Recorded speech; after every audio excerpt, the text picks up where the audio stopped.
Welcome to YouTooSpain Live. On today's show, we're going to be taking you through the process of buying a car in Spain, whether it's from a dealership, a Spanish car lot, an English car lot in Spain, or from a private individual.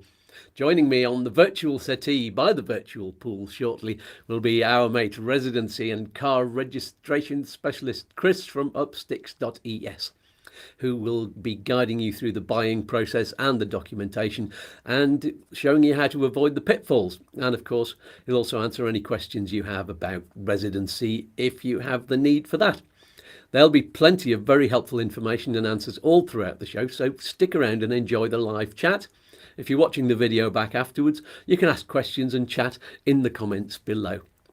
First of all then, gather round, give us a wave, hit the like button, have your questions ready, or just relax and enjoy the chat. You're all welcome to YouTooSpain. Let's dance.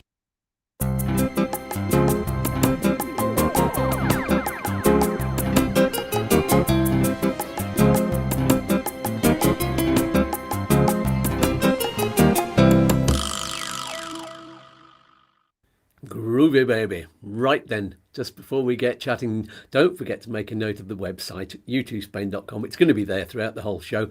And have a look at that. It's growing all the time, and you can find loads of resources, specialists and links that you need for your move to Spain and for living here. It's like this program, but it gives you the chance to stop and investigate even deeper, and you can stop and have a cup of coffee yourself, and you're in charge. You can read. I like reading too. There's a free newsletter at the beginning of every month, so sign up for that. Doesn't cost a penny to subscribe, nor does it cost you anything to subscribe to this channel on YouTube as well. That just means you're telling YouTube that this is one of your favorite channels and you want to know when new videos are coming out. You just get notifications. It's a win-win-win with a cherry on top. There it is. So without further ado, let's meet our excellent guest for today. It's Chris from Upsticks. Hola. Good morning. Good morning. How are you doing?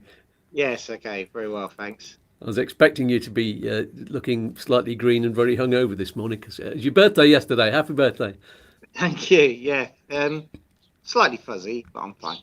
I have the water here, so. Water and plenty of coffee. I've actually had it. We've got friends and guests that you've met over as well, so they arrived late last night and we had a few drinks while we were sitting on the terrace last night, so there we go. Slightly fuzzy myself. You have to be brave, don't you, doing it live on a Saturday morning at 10 o'clock, you know.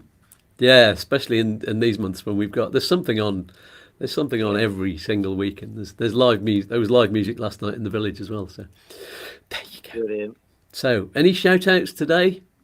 I actually had, I have got a shout out. So I've just had a coffee from, do you remember, is it Kerry from Nurka Coffees? Kerry, yes, she's lovely. Yeah, I met her the other day and it reminded me, and I bought some of the coffee and it is absolutely amazing. So we'll give her a shout out. So that's what's kept me awake this morning. Brilliant. And she can deliver as well. Actually, 24 hours actually. I ordered it on the website and I made a mistake with the address, and then I contacted them by email and they got it to me. Kilo of coffee within 24 hours, and I have to say it's absolutely amazing coffee. Brilliant. Yes. Yeah, I love it too. So good shout out. I'd like to say shout out, actually, here we go.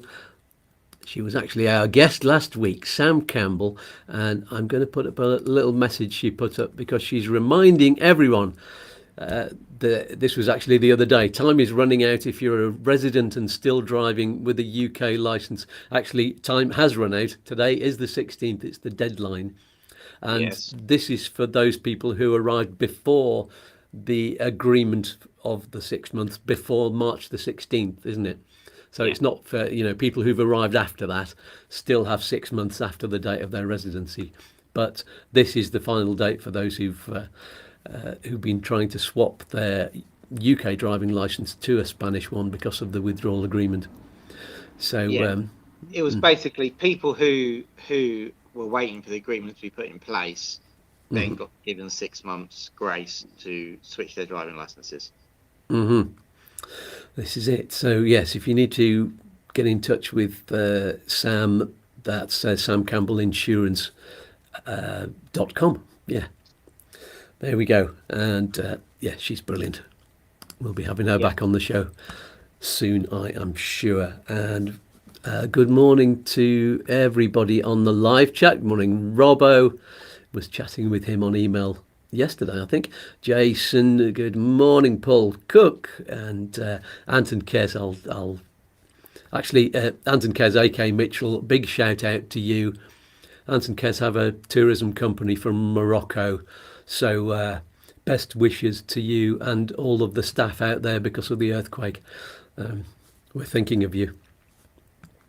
Adam Farmler, good morning from McDonald's car park in Wolverhampton.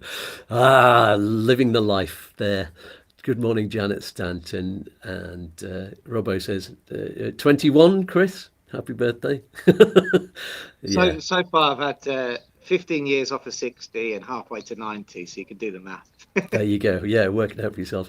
And Carl Blakeman and Rob Walker says, who was the coffee supplier? Yeah, she's called Kerry. It's what they're called, Nerja Coffee Roasters. I will just make a quick note of that. Kerry Coffee. I will put that in the video description below once we've finished the show today. Thank you for the reminder. And Mummy Butch says, good morning. Nice name. That's all of the shout outs. And okay, let's get on to the topic then. We're going to try and keep it tight today so that we both stay awake right till the bitter end. We'll try and keep it to an hour, I think, today. And so we're still all chirpy. And good morning, Gary Stokes from Gary and Emma. Thanks for the help so far, Chris, one of your clients. There we go. Yeah, you sent me an email yesterday. I'm sorry, I'll answer it by Monday. Yeah, perfect. Yeah, there's no chance you're going to get an answer over the weekend.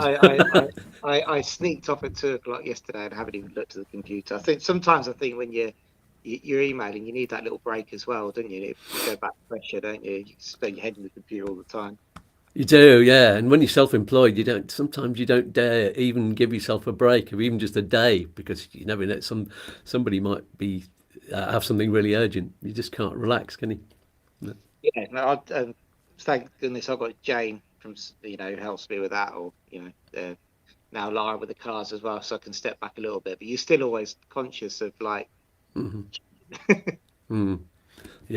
I'm the same. So, cars. First questions then. Are cars much more expensive here than in the UK, for example? Well, yes. I mean, it's talking about recent experience, actually, because so we have here, I mean, cars in the UK, we're talking about the depreciation curve. I mean, we spoke about this, didn't we, before? Whereas new vehicles generally tend to be around the same price. So when you buy a new vehicle, the equivalent in euros is normally the norm here when you buy a vehicle in Spain. I found that out when we bought our car, which was a nearly new car, and we were looking at the new prices, and I was comparing them to the UK. So it's a Kia, so it's a standard sort of make, and they were pretty similar. The difference here in Spain is that the depreciation curve in the first sort of 3 or 4 years, it's the same as the UK more or less, but then it just levels out. And it's still, whereas in the UK, the depreciation seems to continue, all the way to the point where anything that's over, 10 or 12 years old is very cheap. Here it doesn't. We were talking about this yesterday at my birthday meal. I was saying about the show. My father recently bought a Audi Cabriolet type thing. I think it was a TT, and it's a 2012, and it was like £5,000, 5,000 or 6,000 pounds. Whereas here, when we Googled it, they're up at 14 or 15. The same going in a different spec. There's we've actually recently just bought over. Well, again, my father drove it over for me, a Toyota IQ. And in the UK, they don't make them anymore. In the UK, the year 2009 Toyota IQ is around £2,000. Wow. And here, when you Google it, it's still a good price for that. Here, when you Google it, they're between 5,000 and 8,000 euros. So initially, the what you'll find if you are going to get the best value for money is to go new or nearly new, because after around 5 years old, it levels out. Yeah. So that's where the perception comes from, isn't it? Yeah. That Spanish cars are really, really, really expensive, and there's not that much different in Ireland. I've noticed that, and a lot of the charges are because car tax in Ireland is massive, and car insurance as well. So I know people who are watching from Ireland, having heard that cars are much more expensive in Spain, they come over here and say, there's not that much difference really. And that was the same for us. So we bought over here.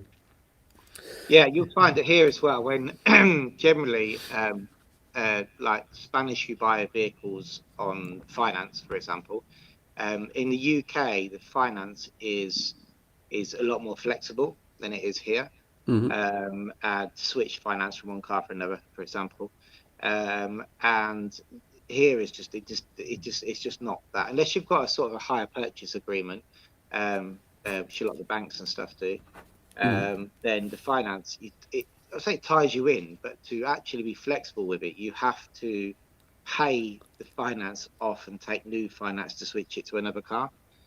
So yeah, it's not as and people generally here they buy a car and they keep it for the term of the finance, you know, because they don't rot, do they? You know, I think the worst thing that happens is if you never buy a red car because it'll be pink after 10 years. And yeah, so whereas in the UK, I think there's a lot more flexibility and people change cars a lot quicker, which may appreciate the price more. Whereas here, people tend to hang on to them a lot longer. I think that's why the prices stay up as well, because there's not as much supply of second-hand cars within that kind of age range, is there? Because people are hanging on to them. Yeah, we've got a Fiat Panda, and we wouldn't have bought Fiat in the UK or in Ireland because they rot. They used to Mediterranean weather, not Irish weather. So yeah. So we'd never bought one before, and we didn't really want to buy it. But then the guy said, no, this will last you for absolutely years, and it's done really well. We've hardly had to have it serviced at all, except for tyres.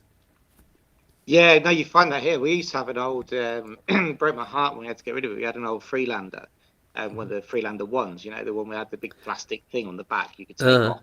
Yeah. You know, and eventually what happened was it sort of fell to bits around the engine, to be honest with you, because you know there was so many yellow lights on the dashboard when they changed the ITV rules where yellow was a fail and it wasn't yeah, we'll let you get away with it. Unfortunately, it would have cost too much to fix it, but you know, it certainly wasn't a rust thing. It was sort of a wear and tear. You know, it actually ran really well, but it became wear and tear. It's 23 years old by the time we got rid of it. Yeah, and there's the perception as well that this crazy Spanish driving and you get bumps and scratches all the time, and I think you do, and on the very, very small roads because there's bushes growing out, you're always, you know, bashing into something, and people just don't mind it as much. I think people are a bit more precious about your car looking lovely in the UK. I know they are.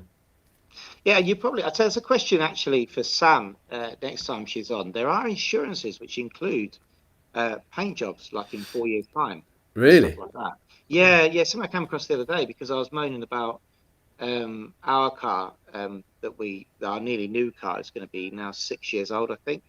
And I was like, it's typical 2 years. We've got scratches here, there, and everywhere. Well, doesn't your insurance include the paint thing that they brought in? I was like, I think so. And I'd never come across that before, but someone mentioned it to me. So that might be something to investigate with Sam next time she's on. Yeah. I wonder if it's specific companies just doing that. We'll find out. So the next question was linked to that, isn't it? Is it cheaper to import and register your right-hand drive car?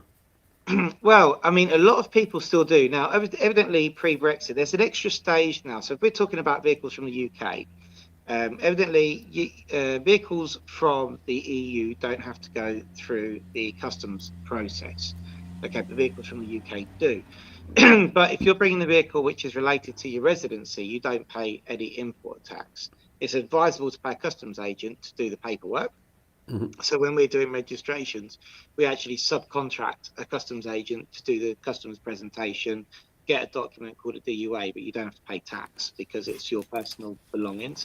Evidently, you have to have owned the vehicle for a set amount of time, 6 months, before you bring it in. But what we're finding is that, you know, increasingly people, apart from the inconvenience maybe of having a right-hand drive car, people are still bringing their vehicles over and registering them, especially if it's for change of residence, because they can waive the tax. Albeit there are other expensive. So, I mean, if you've got headlights and stuff to change, it depends what headlights you've got. You know, some of them are changed manually, some of them are changed digitally now with modern cars, and some of them have to be replaced.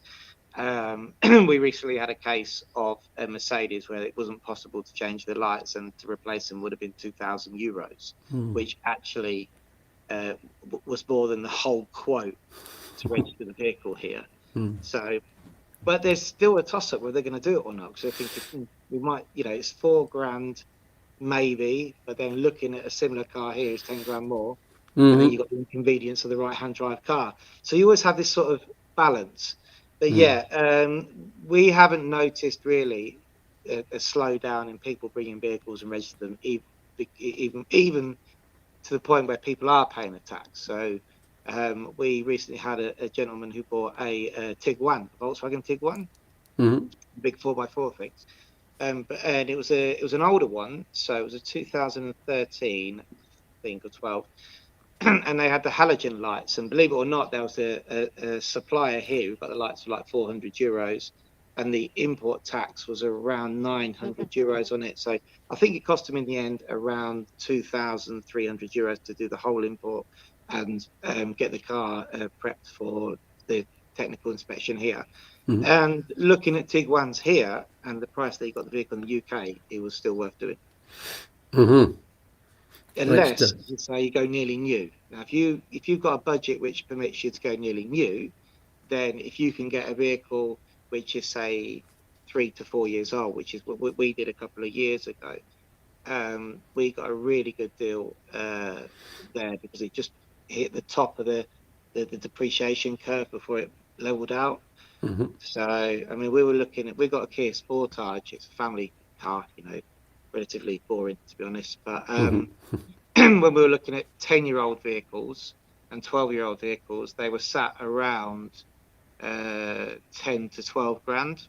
And then we came across this vehicle, which was nearly new at the time. I think it's 3 years old, or 3 to 4 years old, on the forecourt, and they wanted it was like €17,000 for it. It had 30,000 kilometers on the clock. So if you look for the extra money, it's actually, you know, a 7-year younger vehicle. You get a good deal with them.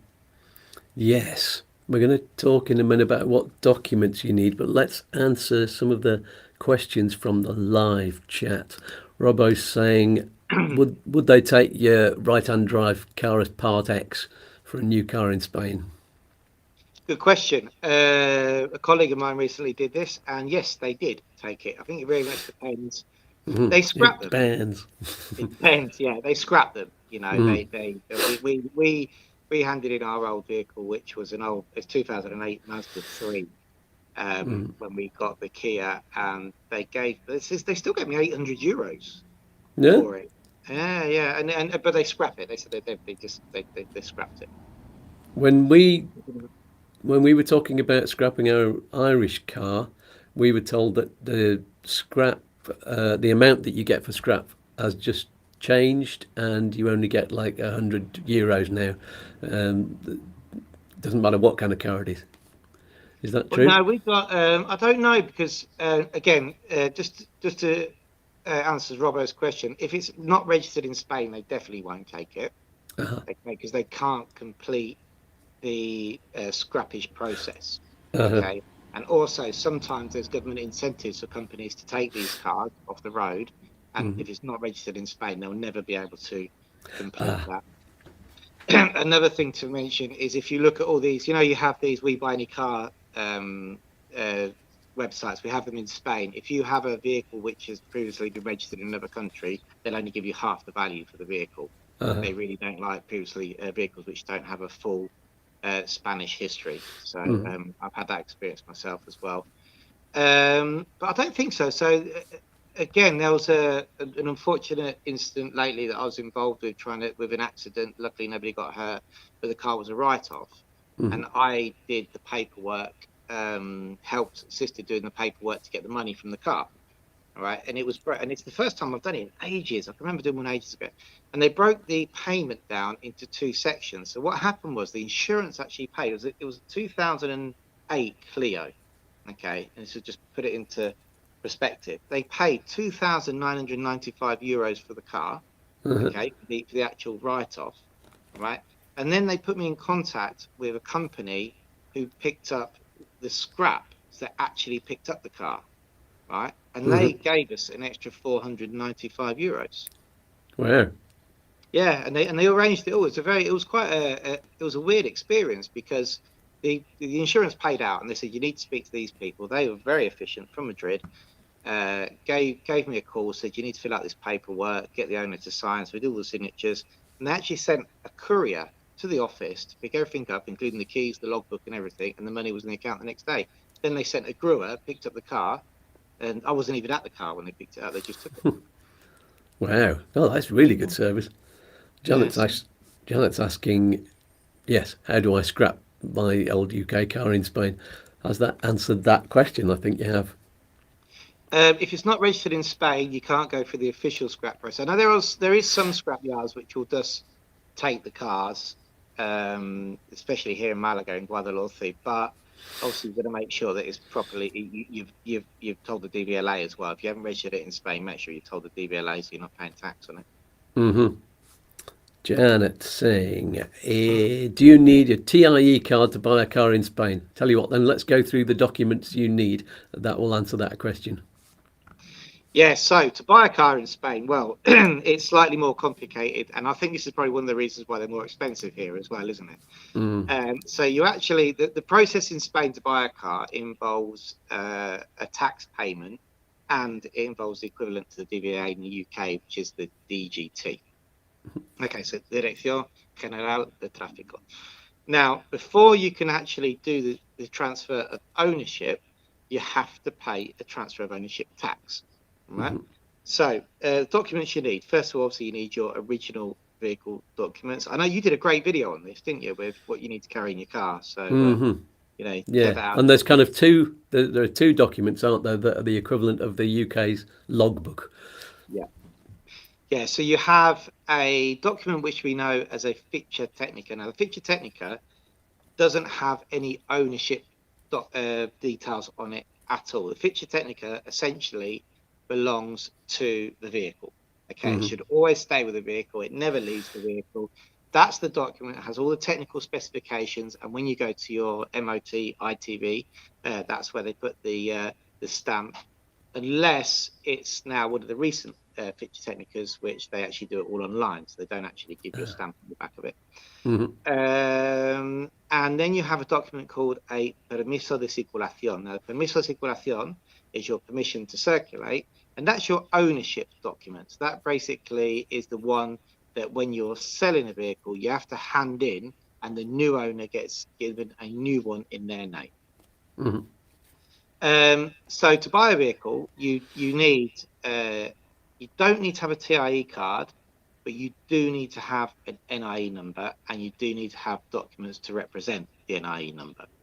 So in that respect, you need to have either a NIE certificate, you need to have, or your residency card. If you're an EU citizen, you'd have, if you're a resident here in Spain, you have the green card.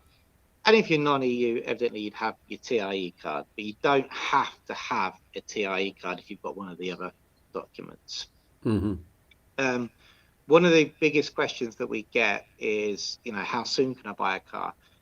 And when you come to Spain, say you're coming on a visa, like a non-lucrative visa or something, and you go and register your visa, you initially get given this document called a resguardo. Now, that resguardo is to get you through the 40-day period until your car's actually ready.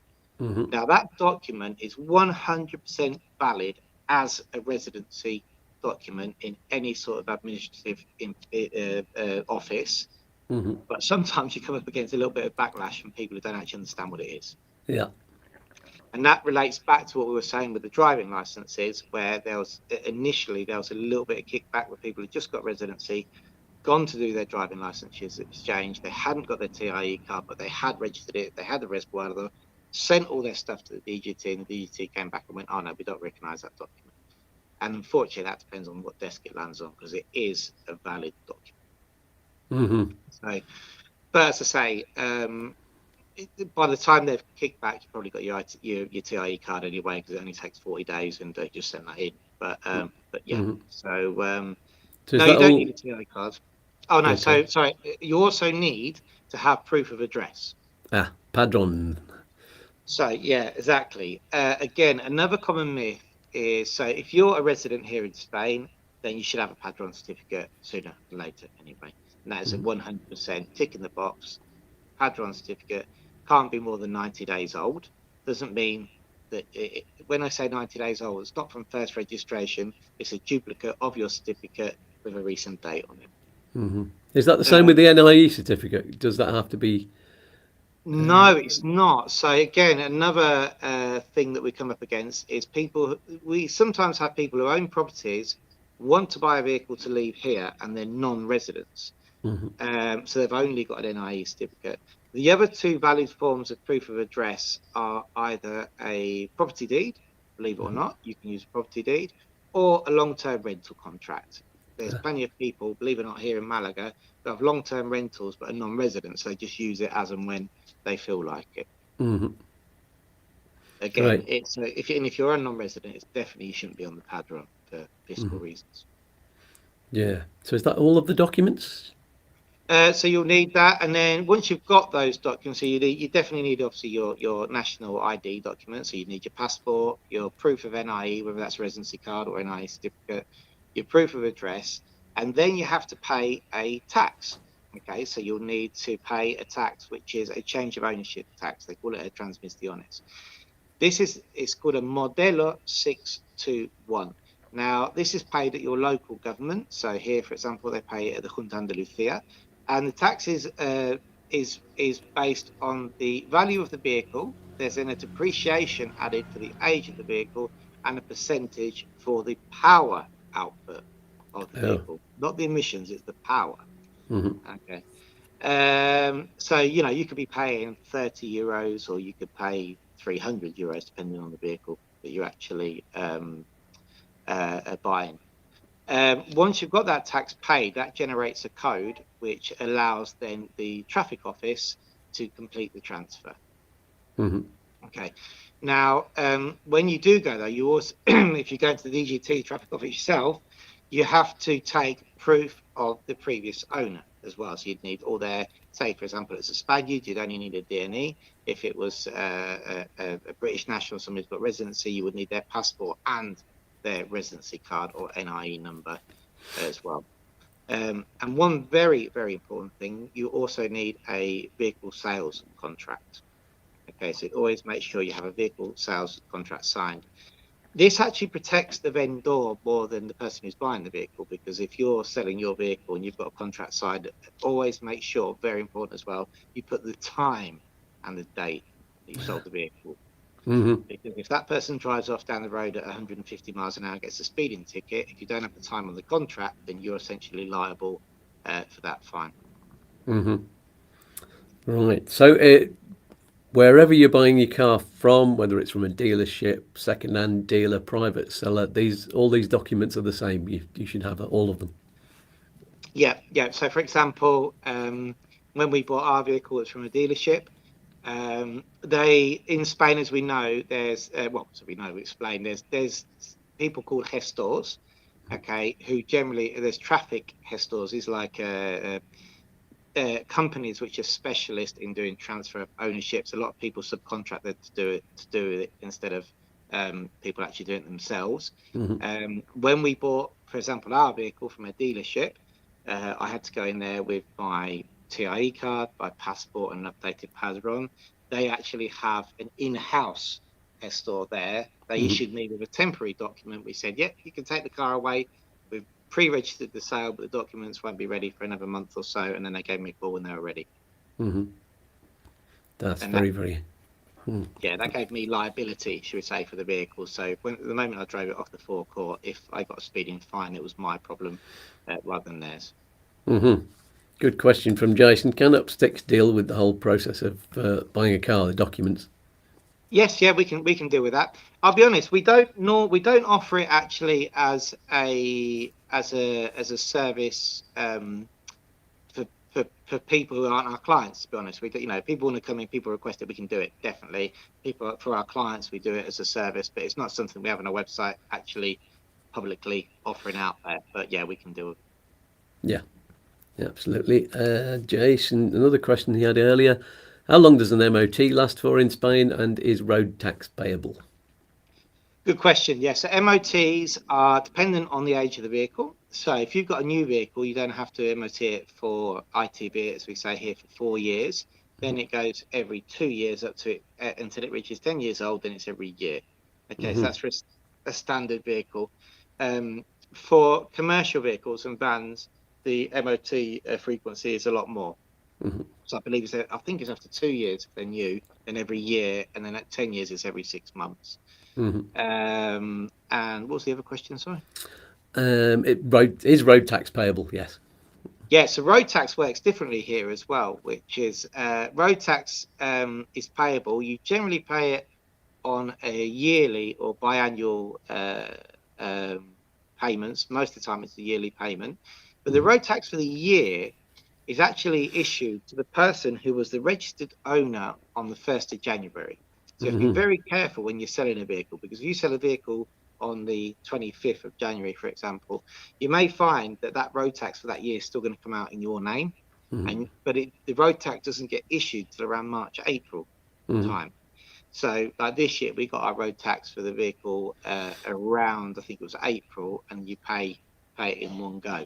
It came out the bank automatically. So we have a lot of people who panic because it's like the 1st of January and they've only paid 2022's road tax, and 1st of January they haven't got a tax bill for 2023 and they're thinking the car's illegal to drive. It's not. You have to wait for that tax to be issued for the year. I've still not paid my road tax this year. I had to get in touch with Hester because I said I've not had I'm sure I've not paid road tax, and they spent, Antonio's office spent ages looking through, and they managed to find it, and it turns out it's exactly the same amount. They've not fined me for not paying it yet. It's still the same amount sitting on the system, so I've got to get that sorted quickly before that amount goes up. Yeah, because if you've not paid it by, what is it, sometime in June?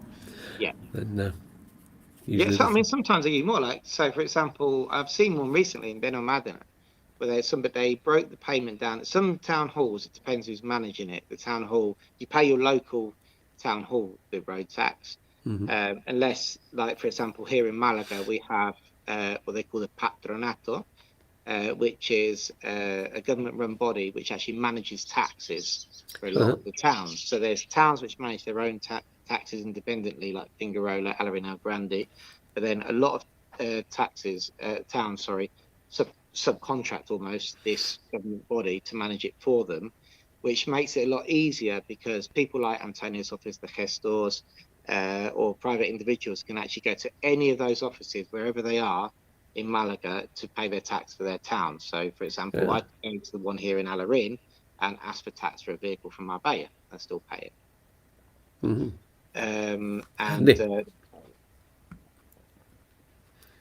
Yeah.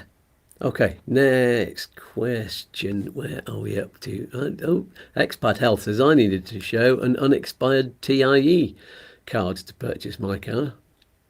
You don't necessarily need that. Yeah. I mean, if unexpired TIE, I mean, you have like you got to prove the NIE number basically. Yeah. So if you've got a TIE card which is expired, you might find that the DGT wouldn't accept that. The same as we have people who are non-residents who have NIE certificates. In theory, the NIE certificate itself, although your number doesn't change, the NIE certificate is only issued for a specific purpose and is only valid for 90 days. Now, 90% of the time, I mean, we've gone in with NIE certificates which are ridiculously, battered and corners ripped off, Yeah. and they've accepted them for for transfer of ownership. And then occasionally you'll go in and they'll say, oh no, we want to see a certificate that's issued within 90 days. So you basically go and get a duplicate of your original certificate, and it's got a recent date on it. Oh, quick question from Robbo. I think we mentioned this on the program about registering cars anyway. When you're importing your car to Spain, you said previously don't notify the DLA that you're exporting it until after you've done all the transfers in Spain. Is that right? That's correct, yeah. So when you bring your vehicle into Spain, obviously your vehicle has to be registered somewhere. Yeah, so you won't want to notify your permanent export until the vehicle is registered in Spain. Okay. If you know, there's a couple of reasons. One is because if you come across any problems which then don't permit you to register the vehicle in Spain, you've suddenly got a vehicle that's been permanently exported from the UK and you haven't got it registered, in Spain. And the other reason is that the most important reason that a vehicle has to be registered somewhere. So you can't permanently export it before you've got your registration. Yeah. Great stuff. And how long do you have to pay import duties when arriving in Spain? There's two taxes that you would have to pay. There's one which is waive, which is the import tax and the duty. Now that you've got believe it or not, you've actually got a year to waive that. Okay, you've got 12 months to waive that. We recently had to do a scramble for one. We were looking at the CIE card and the Padron certificate. And by the way, they take the year from either your TIE card start date or when you registered on the Padron. Okay, so if your Padron predates your TIE card, which it does on many occasions, then that's when you're, in the eyes of the customs, that's when your residency started. Also, to waive the tax, and a very important point, if you have been previously registered on the Padron, okay, and then maybe unregistered and haven't got your residency or whatever, you may find that you've got a problem because the customs officers look at your previous registration and say, no, you've already been registered in Spain. We've had that before now. So yeah, but then there's another tax, which is the special registrations tax, and they only actually give you 60 days from the time of taking residency to waive that tax. Okay, so the two don't combine. Sometimes you'll find that people end up waiving the import tax and duty, but having to pay the special registrations tax. Okay, some interesting comments from Paul Cook here saying, not resident but own a house, bought a car last year from a local mechanic. His gestor sorted the change, passport, NIE, escritura, fairly straightforward. Good to know. Yeah. And we'll talk about the different ways, the different places you buy cars from and our experiences after the mid-show break, I think. So we might have more information about that.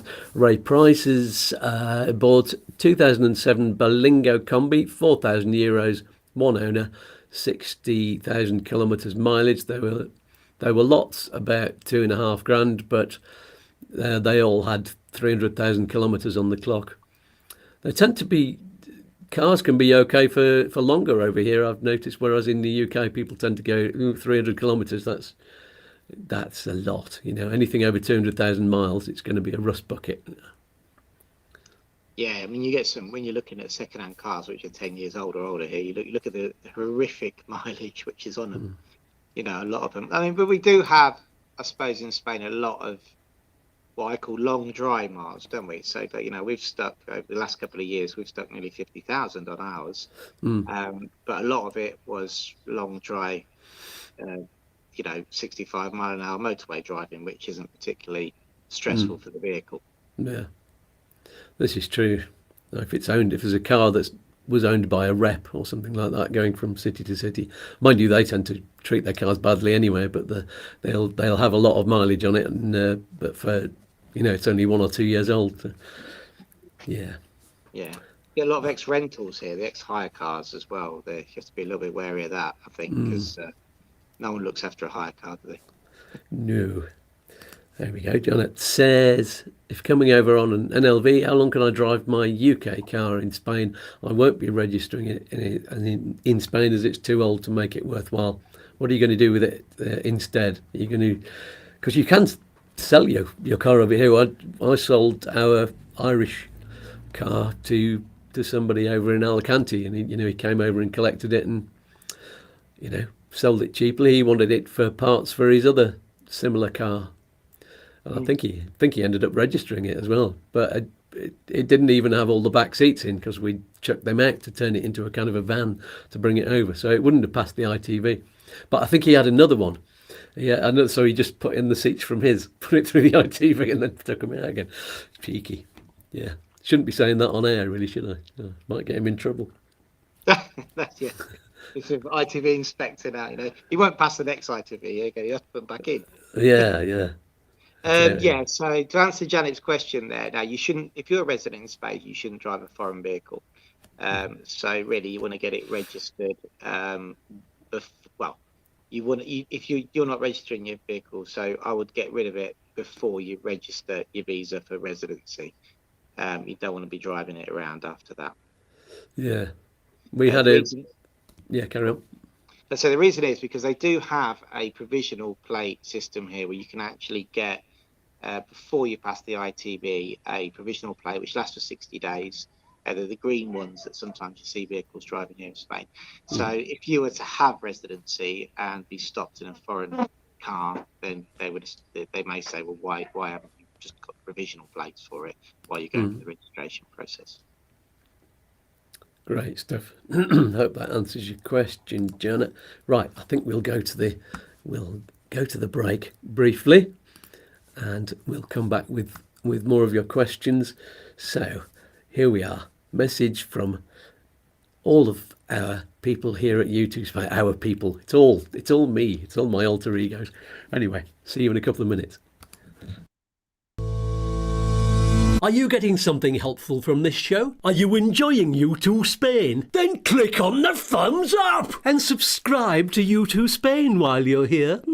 And click on the bell for notifications. It's all free, but it's worth loads of money. I need coffee to keep my picker up. You can donate coffee to us all. There's a link in the video description below, or use the QR code. It'll be in the top left-hand corner of the screen after this message, sweetie. But that's not all. You can support YouTooSpain with a regular monthly amount. It's only a few quid. Oh, he's worth a lot more than that. There's a link below to Patreon, where you can find out what extra groovy things you get by helping out. Oh, I'm all a quiver. One more thing. Get on with it. There's an important guest twiddling their thumbs. All right, calm down. The lovely video watcher needs this. Go on then. There are lots of other links to vital things below. Like what? Well, do you need private healthcare insurance? Yes. Do you need a visa or residency? Do you need to exchange currency? What about finding a property? Or getting tax and pensions advice? Or getting a Spanish mortgage? Or getting documents translated and apostilled? Or getting a medical certificate? Or finding a lovely little app for learning Spanish? Do you need the best mobile phone provider? Or a digital business card so you never need paper ones again? Or do you just want one of YouTooSpain's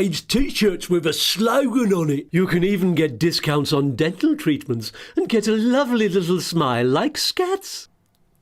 All of those links are there, down below. If you can't find them, ask me in the comments. Is that everything, darling? I need to get my nails done. Probably not, but let's get back to the show, shall we? Back to Scats in the studio. I wanted to say that. Oh, stop being beastly, you two. You too, Spain. Over to you, Scats.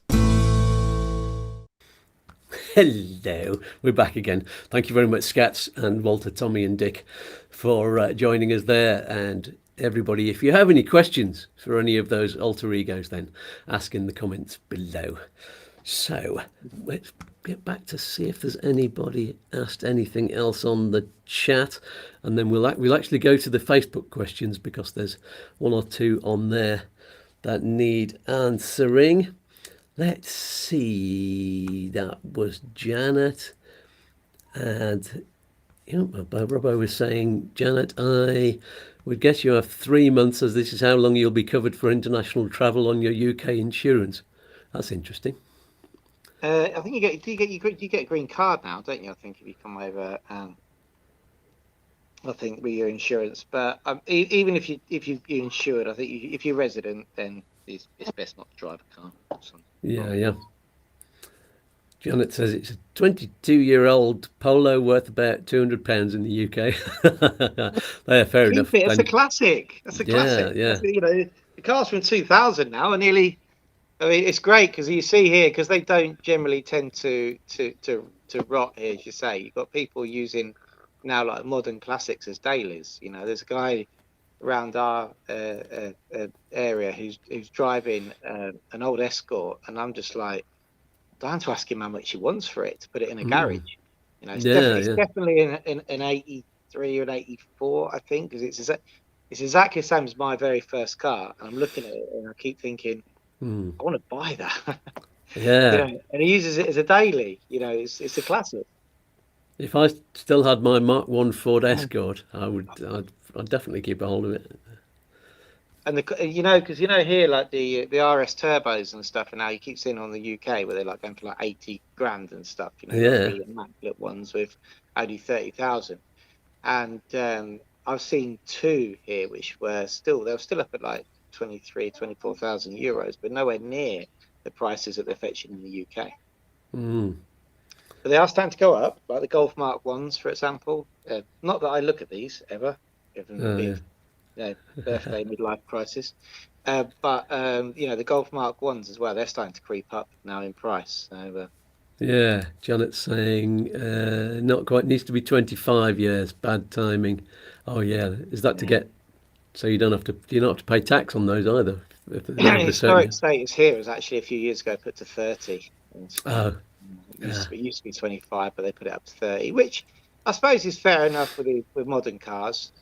Because a friend of mine recently just bought a Z3, but it's a 99 Z3, and he's like, that's going to be a classic soon. I'm like, got aircon. Can a classic have aircon? I don't know. Yeah, that would be difficult. I wouldn't drive that down here without aircon. John McLeese says, I've ordered a new car in Spain, but the car won't be ready until December, and I'm going mid-October. So what do I have to do? I'll have my UK insurance with EU cover. Do I just need Spanish road tax? I'm not sure what you're asking there. You're bringing your UK vehicle. Really, you shouldn't be driving a UK vehicle after you've had your TIE registration appointment, which I believe has been booked. John, I'm going to be honest. I've looked on the computer. I can tell you when your appointment is, but I don't know. Jay manages that bit. Yeah, but I'll have a chat offline about that. Yeah, I'll chat to you about it, John. But really, you shouldn't be driving your UK registered vehicle after you've registered your visa. Yeah. Robbo's saying, are you familiar with a company called Car Registrations? Yes. Don't know what that is. That's just another company who register. Yeah, I think so. I think they're the competition, to be honest. Yes, I'll take their name off screen then. Get them off. Yeah, get them off now. All's fair in commerce. Yeah, that's true. Right, let's answer the Facebook questions now. We've had one from Amanda Crosby. This is interesting. Let's see if I can read this over here. My monitor screen's gone kaput, so I've put them up here. Question about driving license and car re-registration. This is the tricky conundrum that people have. Do we need to physically have our TIE cards to start this? This is the driving license swap, I think, or the car re-registration. Although we have applied for our TIE within the 30 days, our first appointment isn't until the end of October. And by the time we get our cards, up to 40 days later, could be 45 days later, then the time lapse from when we entered Spain on the 2nd of August on our NLV will be just over 5 months, which doesn't give us much time to hit the 6-month deadline for the car license swap, does it? So what do people do there? Yeah, it's a terrible situation because a lot of people will face this. Now, two things is the driving license exchange. You can't start that process till you've registered your visa, but you will get the resguardo. And at the moment, we're not having problems with the resguardo to the license exchange. Okay, they seem to be readily accepting those. You might get the odd administrative person at DGT doesn't understand what it is, kick back and ask you for the residency card. They shouldn't do that. The resguardo is a valid document, so you don't have to wait 40 days for the TIE card. Mm-hmm. So that's for the license exchange. Now, the problem you have there is the ITV, technical inspection to register your vehicle. Now, here in Malaga, they just will not accept the resguardo as sufficient proof of residency in Spain. It's an argument I have day in, day out. You know, they won't even register the file there until you have the TIE card in your hand. And this is the problem: is getting it through the technical inspection when you've only just registered your visa. You've got to wait 40 days for the card. You take your car to the ITV station. You absolutely got all the documents that you need. So you've got your padron, you've got the vehicle documents, you've got your technical specifications, and they look at the resguardo and they're like, "Oh no, we need the card," and it's wrong. It's absolutely wrong. It's my biggest bugbear, and what annoys me, because what that does is that sometimes pushes people out of the vehicle registration's tax waiver window. So you end up having to pay it. Sometimes it's just a couple of €100. More than likely, nowadays, because emissions are very low, it could be even free. But yeah, so the biggest problem we have is the misunderstanding by the ITVs that you have to have the residency card in place when you don't. Yes, and that I think is the same in some places about the license exchange as well. Sarah Evans was answering Amanda Crosby's comment on this was actually on the YouTooSpain community, as you can see there. She said, we had just arrived and went to inquire about license exchange at an agency and were told the TIE is needed first. So that's an agency who is specialising in doing that as well. So it's they should know better, really, because they've got the experience on the front line like you have. Yeah, no, the resguardo is a valid document. It really is. But that agency might be, for example, I don't know, when she could tell us if she's watching where it is. It might be in Alicante, it might be Valencia or something, and they might not know the nuances of the DGT there. They just look, we know they're not accepting it, albeit it's a valid document, which unfortunately, as we know, happens here in Spain at times. Yeah. Right. Hopefully that answers your question, Amanda. If not, then carry on asking in the YouTooSpain community there, and we'll get that sorted for you. Now, we have a question about car finance, which will also impact on the next set of questions, which is all about different ways of buying a car. I don't know anything about buying on finance, so perhaps, Chris, you can do this one. So I'm looking to update our current stopgap car. My question is about finance. I see many adverts for finance with no down payment and balloon payments at the end of a period. Is this not a lease hire deal? And what are the best options on finance for a retiree? Okay, so you've got so there's a couple of things, again, from personal experience, a couple of things that we were looking at in the way of, do we pay cash for a car, do we get finance, or do we take basically an HP deal? And what we found was, if you pay cash, we're talking about not a non-private deal, we're talking about going to buying a car from a off the dealership. That's the word I'm looking for. Concesionario, they say in Spanish. I couldn't translate it. Then if you go and pay cash, you generally pay more if you don't take their finance. Right. So a dealership will broker the finance and give you a better deal on the car. The finance is generally it's basically it's a loan which is adapted for vehicle purchase purposes. So you'll find the first thing is that you'd have to prove where your income comes from. And if you haven't been resident here in Spain a long time and have no history, you may struggle to actually get finance. So that's the first thing to look at. When we did our finance deal, I had handed my tax return. We did the Declaración de la Renta, they call it, and they took a look at it. They came back after 3 or 4 days and said, we found your finance deal. The other thing we were looking at, which banks actually tend to broker here, and I don't know why, is the hire purchase. But the problem with the hire purchase is you have, like, sort of, as you say, a balloon payment right at the end if you want to retain the vehicle and keep it, or you can hand the vehicle back in a lot of circumstances. But we found the restrictions on the mileage and stuff just to be ridiculous. Really? So yeah, I went to the bank, our bank, and they said, look, we as a business, you can have this car, and at the end of the 4 years, you can either chop it in for pay for it basically, or chop it in for another one and keep on the HB deal, which would have been write-offable against the business, believe it or not. But they restricted me to 12,000 kilometers a year. Oh, no way. I mean, we do that on the school run. So, and I said, well, how much is it extra? So, well, if you go over, it's going to be this. And the payments just became ridiculous. And I was like, well, that's when we started looking at the cash options of buying a vehicle. And that's when we came across the fact that you got it a lot cheaper if you take the finance. One other thing to note as well is that you can take the finance, get the discount on the vehicle. You have to keep the finance, should we say, for a certain amount of time. But then if you want to pay it off after 24 months, for example, in our case, it's 24 months, and there's a penalty of 1% to pay it off.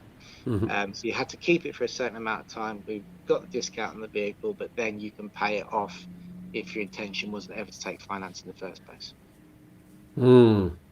I'm glad we didn't go for finance at the bank. Actually, they wouldn't let us go for finance on a car at the bank because we hadn't been self-employed for long enough. So, but I'm glad we didn't, because living up in the mountains, there's no way we'd just on going to the supermarket once a week would take us well over the mileage, I think, over the year. Yeah, I mean the HB deals. I recently had a client actually whose email we're going to put on our newsfeed. Actually, going to publish it. Who got a hire purchase deal from a company called Sixt, and he said it was really, really, really good. So I need to delve into that, because I said, look, if you've got some information about that, it'd be great to get on the website for other people. But certainly I haven't found a decent one from the bank yet, which are generally the people who broker it. Yeah, good to know. Okay, that's all of our Facebook ones. Questions. Let's see anybody on the live chat. John McClue says he's going to be taking his car back to the UK to sell it once he's in Spain. He's going to do it before the new car arrives. His car is worth around €7,000. That's another way you can do it. Yes, take your car back to the UK. Is it? And it's okay to drive. You might be able to get it somebody who's going back. Certainly, get it on social media like you did. You told yours through social media, didn't you? Marketplace on Facebook. Yeah. Yeah, there's loads of people who are looking to take vehicles back, stuff. It's certainly worth, and the earlier the better. People are doing planning now. So if you've got your car and more or less when you want it to go back, it'd be worth sticking it out there saying this car's going to be ready to go back to the UK on X date. Who wants it? You might save yourself a journey. Yeah. I'd say I got offers within the hour. And in fact, I had more offers than I needed. Obviously, you only need one that's serious, but I had 3 or 4 people, and still over the next couple of days as well, I had to quickly stop the advert because everybody was asking for it. Yeah, so I'd say that's a good one, because there might be a problem with the timing there, with how long your car's insured for, how long you're supposed to drive it for. Can you actually drive it back through Spain and back through France and over into the UK, and when you're driving it in the UK, and whether you've got your license swapped over or whatever, so you might be out of insurance or not taxed, or somehow there's a problem with that. So it is easier to sell it to somebody who's coming back. And also check your transport options as well. So if it's going to cost you, €800-900 in petrol, and and who knows what to get it back through tolls and stuff, you might find that, I know there's some transport companies out there who take multiple vehicles back, that charge. It might, if it works out about the same, why have the hassle of doing it yourself? Unless you fancy a long drive through France. Yeah. So Alicante Explorer says, well, this goes on to what we were going to be talking about. How long does it take to buy a car from the garage point of view? Is it the same as the UK, where they pop it through some safety checks and maybe an MOT before you drive it away? So just a week or so? Yeah, ours was ready in a week when we bought it off the forecourt. So we went in, we took our documents, and they said, because they had to, again, if they have to get the finance in place to release the vehicle, I have to say it was very, very easy. I mean, they really facilitated it for us. I was expecting a lot more. I did see an awful lot of paperwork, which evidently I read through, but it was like, they made it very easy, and they basically said drop your documents off to us. Well, we sent them on WhatsApp because they were like, oh no, we'll work on WhatsApp, it's fine. So okay, great. And then they had me come in, sign a few documents, and they gave us a full ITV on the vehicle. It was ready. It was similar for us with got ours from an English dealer, and I don't think he even has a forecourt. He has a friend's garage where they can sort out the cars for the ITV MOT, but he doesn't actually have a forecourt. He just sells them on a website, and he did absolutely everything. But before we actually went and picked the car up, and it was only a couple of days, I think. And then he sent all the paperwork off to register it, change ownership, and all of that kind of thing, and sent me the Fisher Technica document, and that was very easy. That's one of the advantages, I suppose, buying from these from a trusted person with a forecourt, or not even even if they haven't got a forecourt, as long as they're recommended. Yeah, I mean, we had a really weird experience with Kia. It was like we went to a few of these, should we say, private dealerships in what they call the Polygon of Santa Barbara, a big industrial area. And they weren't really that interested in the sale. I thought he's the most rubbish salesman I've ever seen. You'd think, like, if you're a middle-aged family with 2 kids walking into a car showroom, it should be the easiest sale in the world, shouldn't it, really? And nobody really approached us or helped us until then. We went to the Kia guy, and the guy came out, very good salesman. I was very impressed. And he went, "What are you looking for?" I said, "Oh, we've got 2 of them." He said, "In fact, take the keys and take your family down to Torremolinos." I went, "You haven't even got my TIE card or anything." He was, "No, just take it." And of course, that's the best sales tactic in the world, because by the time we got back, he'd sold the car, hadn't he? So yeah. Very, Absolutely. very informal for a very big garage. I suppose they've got trackers on the cars or something, I don't know, but I was really pleasantly surprised. Our guy was really good because he deals with English people coming over from the UK usually, and we came over from Ireland, but he was recommended, and they said, "Oh, lovely bloke, very trustworthy, does everything for you," and he even when the first car, when there was a problem with it, he took it in straight away, got it sorted out, and fixed up. And then we decided we didn't want that car because the ground clearance wasn't enough to get over the sort of hump as you come in through our gate. So we kept bashing the bottom of the cars. We came over, so we said, we'd rather have something else. So he said, while you decide, I'll lend you my second car, and it was a little Fiat Panda. And we found it so brilliant, and we said, "Can you get one of these?" He said, "Actually, I've got one. I've got another one. You can, you can have that one." So he was just so helpful. He would have even searched for one if he didn't have one. He'd have looked around, because he's always searching around with other dealerships and that kind of thing. So if you can get somebody really helpful like that. And I'd say for somebody coming across the first time, if you can't speak Spanish, then a company like that is really, really, really handy. Yeah, so I mean, if it's your first time buying, I mean, private sales can be quite involved here, to the point where you evidently having Spanish helps. You have to make sure there's a lot of liability for the vendor, because you have to make sure that the car's actually out of your name. Now, what you can do if you're selling a vehicle is actually notify the DGT of the sale. So if you're using somebody to do it, it's a 2-stage process, actually. There's a notification of the sale and a registration of the new owner. But if you're employing a Gestora company to do it, they do that all in one go. Whereas if you're selling the car privately, you're doing the paperwork yourself, then the norm is that the person selling the vehicle will notify the traffic authorities of the sale, and you have, I believe, 60 days to then finalise the purchase of the vehicle by presenting your documents. So that's the main differences, really, between buying from a forecourt and buying from private, really. there anything else to watch out for? That was going to be a big question for mine. What are the pitfalls of buying privately? Yeah, so there's a document called a Nota Informativa, which is a document you can get from the traffic authorities. You can get it yourself online for around €8, or there's actually companies that will order it for you for up to around €20. Now, this document informs you of the current situation of the vehicle. Has it got an ITV, MOT? Has it got insurance? Is there any fines against it? Does it owe any tax? So it's definitely advisable before you buy any vehicle to get that document. I mean, we even did it with Kia, so we paid privately to have that document done. Albeit that it's a huge garage, and they're very well respected, and they're around the corner from us. We still got that done just in case there was any discrepancies. That's good to know. We trusted our guy, and he did it. He said, "I do that. I'm very careful to do that with every car." So.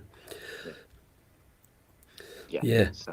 It's whether you trust them, I suppose, and he came very highly recommended. So, and who was it? So Rob's asking, who was it you bought from? Can you recommend? I'm going to put it's Alan from Axar Cars, AXARCARS.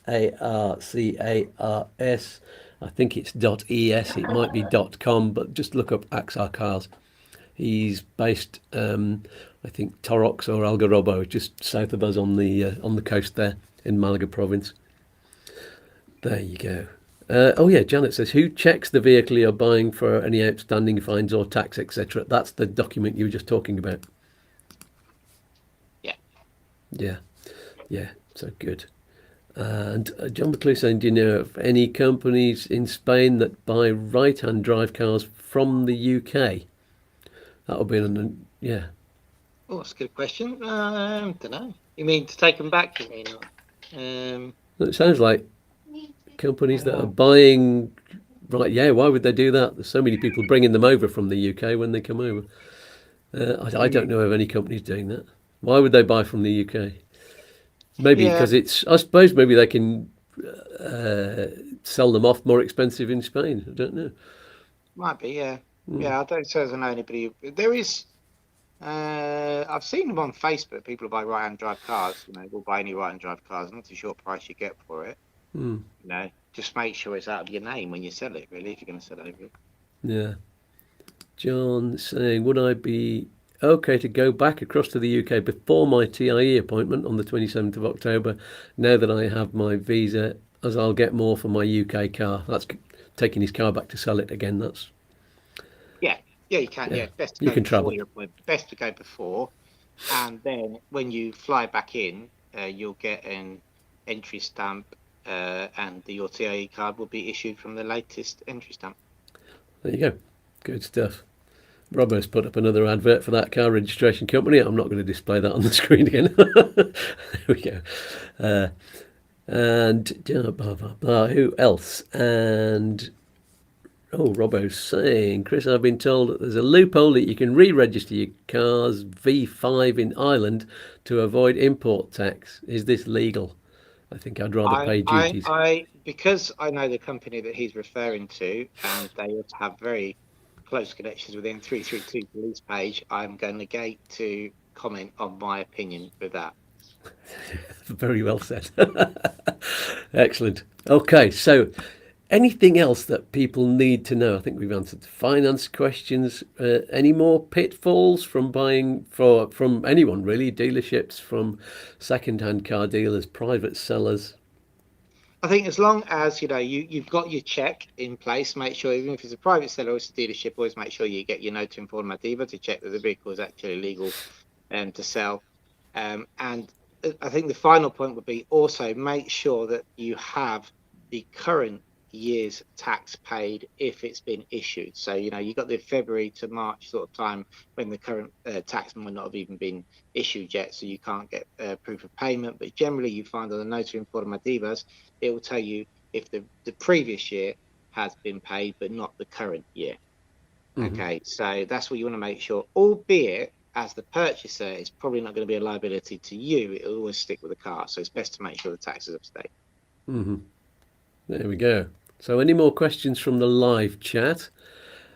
Put them down in the comments here on the live chat now.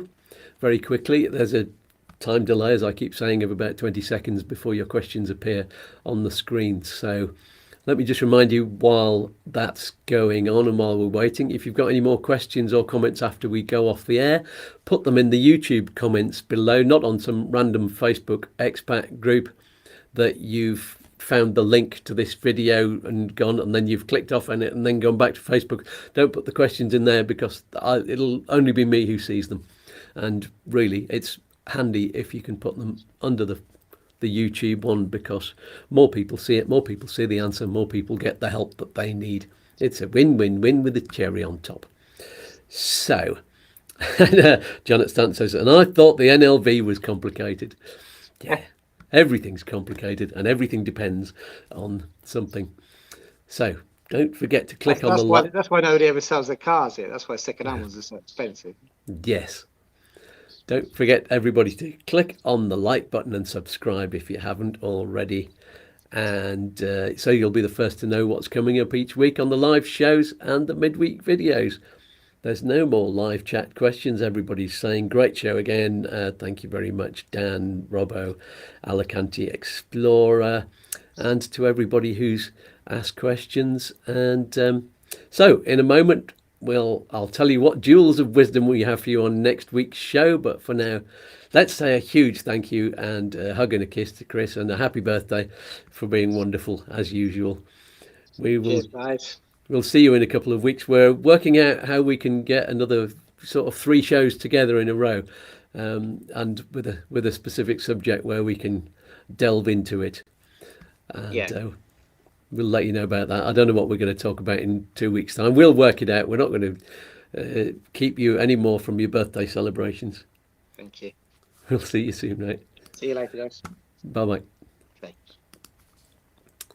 So, our next Saturday's show, who do we have to answer your questions? Well, it's a mystery. Yeah, it's even a mystery to me. I'm waiting for confirmation from my guest, so I won't confirm it just yet. If anyone has, by the way, I'm going to put a shout out here. If anyone has anybody they can think of who is a really, really interesting guest with an interesting story. After we had Bill Anderson on here a few weeks back, who's an author, who's got a brilliant book out about the area, and that was just such a welcome show, and different from the shows that we've done where it's been talking about specifics about residency. Fantastic. If you've got somebody that you'd like to see come on the show, friend, somebody who's moved to Spain, somebody who has a brilliant story to tell, then put them in touch. I'd like to do some more shows like that. And you will find out over the next few days on our Facebook page or the Facebook group when I announce who's going to be on the show next week. And then you can ask questions in advance on our YouTooSpain Facebook community or just the Facebook page. They are 2 separate things, but join up to either of them. One is kind of a private group, and the other one is an open page to anybody. And you can subscribe or join or like whatever it is you do there. Thanks to all of you for joining us on the live chat, and to you two for watching the video back afterwards and leaving comments. Do leave a comment, even if it's just a little wave or a hello. It helps the video rise up in the rankings so that everybody can see it and everybody can be helped by it. It is a win-win-win with the cherry on top.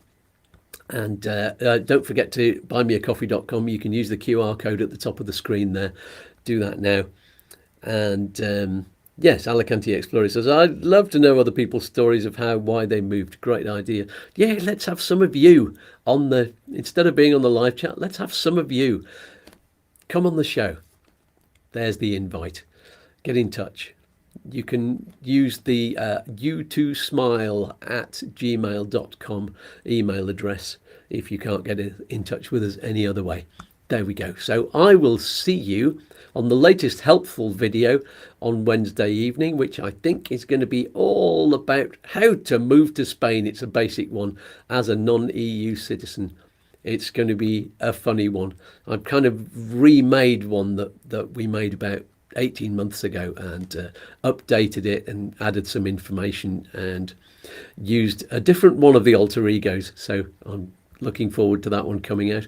If I don't see you then I'll see you next Saturday morning at the regular time of 9 o'clock if you're in the UK or Ireland or the Canaries, or 10 o'clock if you're in Spain or Central Europe, 4 o'clock if you're in New York.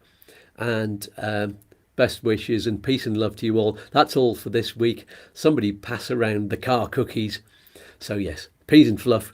And one final message from all of us here at YouTooSpain. Bye, lads. Bye. Goodbye. Toodaloo. Peace and love. Peas and fluff. Oi, oi. Don't do anything I wouldn't do. One more cosmic dance? All right then. Look, Mum, I'm dancing. Oh, I'm all a quiver. Let's dance.